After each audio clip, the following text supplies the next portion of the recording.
The Giver made me give up. Okay, story time. I read this cool book called The Giver for my 7th grade reading class. It's about how society becomes a utopia all because the bad no-no things are gone. Then it becomes a dystopia because of how terrible their utopia really is. 12-year-old boy Jonas gets his career, except he gets in much later when everyone else already has a career. As the receiver of memory, he meets this old guy called the Giver who sees past memories of actual emotions. Then Jonas finds out emotions and shares them with his baby brother. Then he finds out bad emotions and feels sad. Trust me, it sounds better than how I'm interpreting it. Okay, it's honestly not that bad of a book, even if it's very forgettable. Maybe that's just middle school talk. Then my 7th grade teacher thought, after the book, we're watching a movie while analyzing how the movie differs from the book. Yeah, I analyzed something, the movie's bad. Let this movie be a lesson on how not to make a movie based on a book. If you're going to ignore everything from the book and make a movie about it, at least hop on the inspired by train. The difference between The Shining and The Giver is that The Giver takes about half of the book and makes a complete bastardization of it. You're probably wondering why I'm taking so long to get to the liver. That's because it's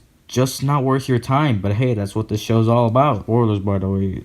Not that it matters. We start off the film and the thing shows up. The Weinstein Company. I'm shocked that it took them until 2017 to go bankrupt. If the sexual abuse allegations were the only reason why they went bankrupt, I wouldn't really believe that, would I? Also, The Giver. After the lost cause of a company shows up in our mostly black and white setting, we see our main hero. Is he a background character? Well, he seems to be getting the most screen time. I wonder what his name is.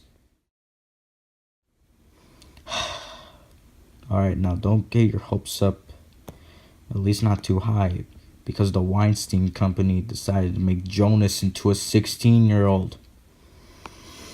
Oh boy, this is gonna be bad. Oh, that was a bad start. Jonas gets his job as the receiver of memory. Blah, blah, blah. He meets the Giver. The Giver keeps having these memories of his daughter, Taylor Swift, who supposedly killed herself, except it was actually just a lethal injection that got to her. So you don't have to worry about her. But the movie assumes just because Taylor Swift broke up with 72 virgins and made songs about them makes this an important subplot. Anyway, because Jonas is an idiot kid who shares elephant memories with his baby bro, the baby bro was taken away by the lethal injection people later in the film. Before that, there's some scene where the Giver is having like a World War II kind of seizure and Jonas sees this memory and cries like a baby. God, even the baby's crying was reasonable. Oh right, the baby. Jonas and his friends, love interest and goofy sidekicks seek into the kill yourself center to get the baby out of there. Then Jonas and his stupid girlfriend who has no character at all kiss on the lips. That is literally the only reason why Jonas is 16. He runs off with a baby past the border called Elsewhere. It's not even a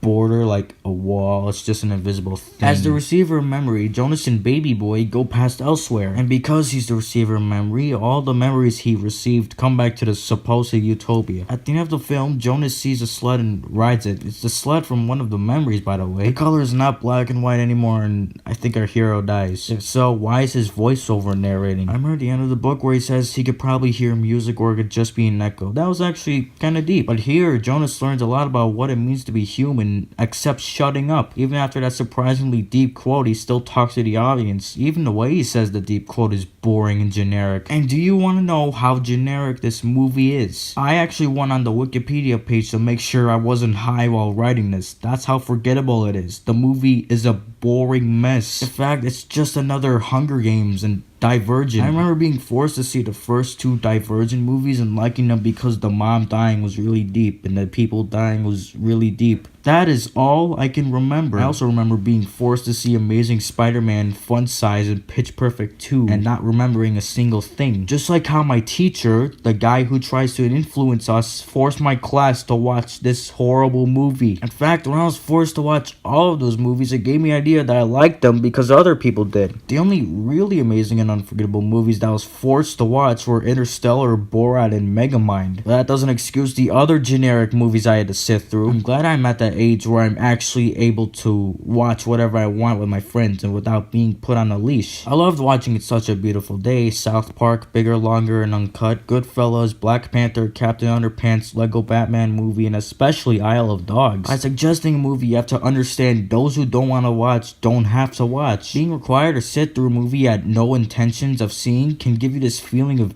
being powerless.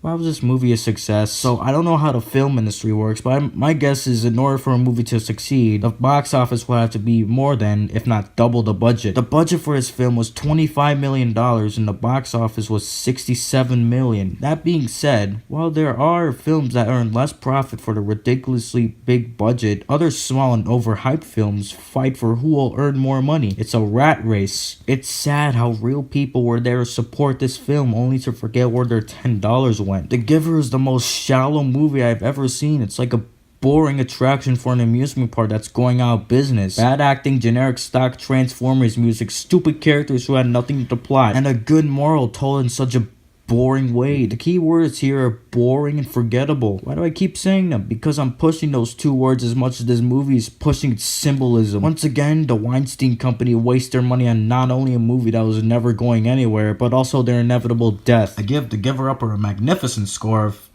you know what, actually it'll just be better if I don't really score it. I'm not even gonna bother feeding this movie my attention anymore. I'm done.